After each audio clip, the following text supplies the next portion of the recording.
Hello guys, welcome to today's lesson where we're going to be writing the equation of polynomial functions. So let's go ahead and get started. As you can see, I have this graph that is a polynomial. This is a graph that is to the odd degree based on the shape it has that we see right here.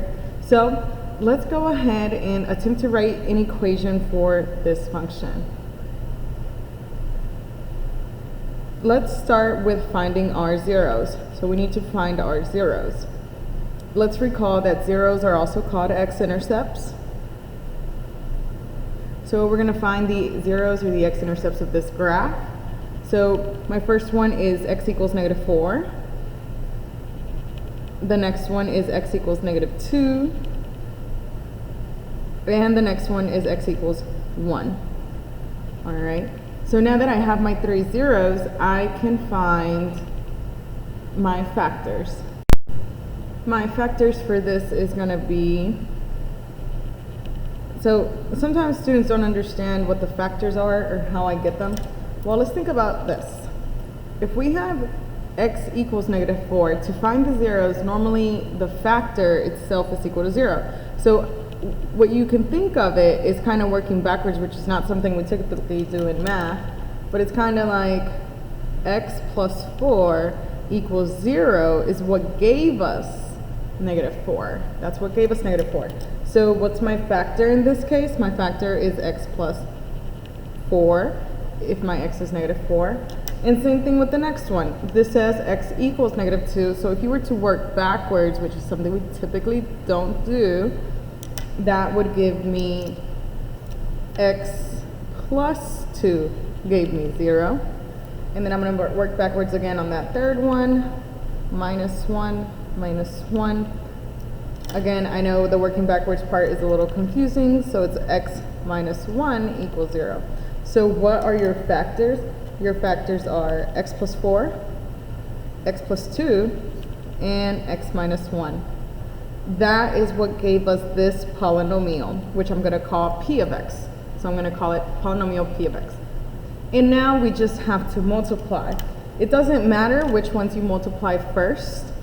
So I'm just going to multiply these two first. How am I going to multiply those? I'm going to put this into the box. All right. So it's a 2 by 2, a binomial times a binomial. So we got an x. We have a 4, a x, and a 2, and I'm going to go ahead and multiply all those out.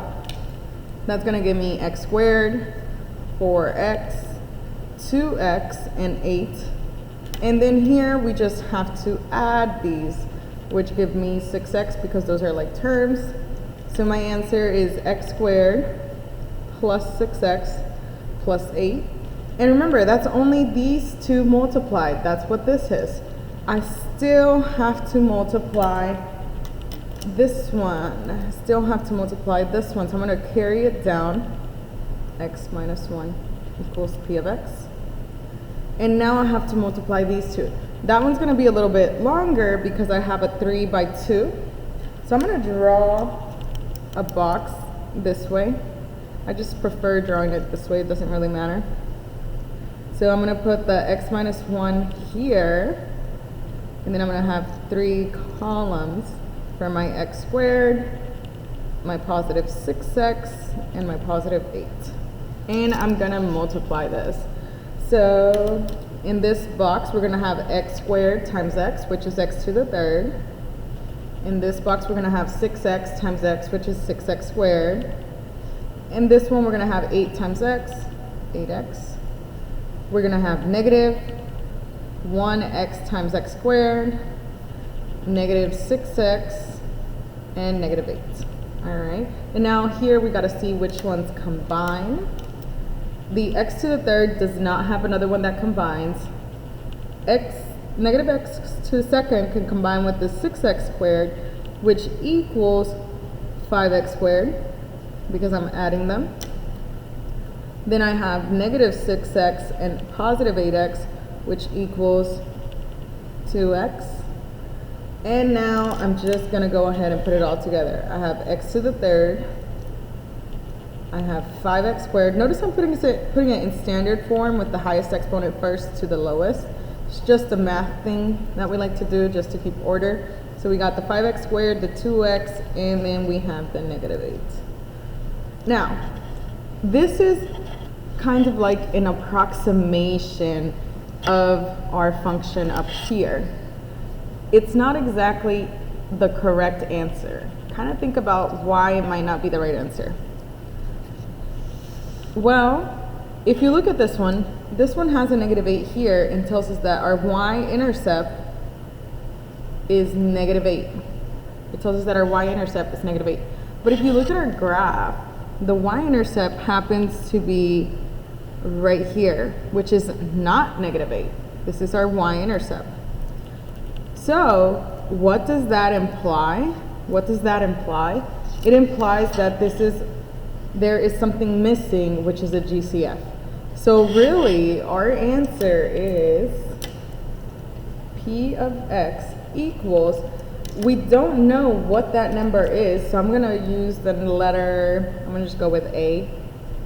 A represents that GCF that we don't know what it is, times x to the third plus 5x squared plus 2x minus 8.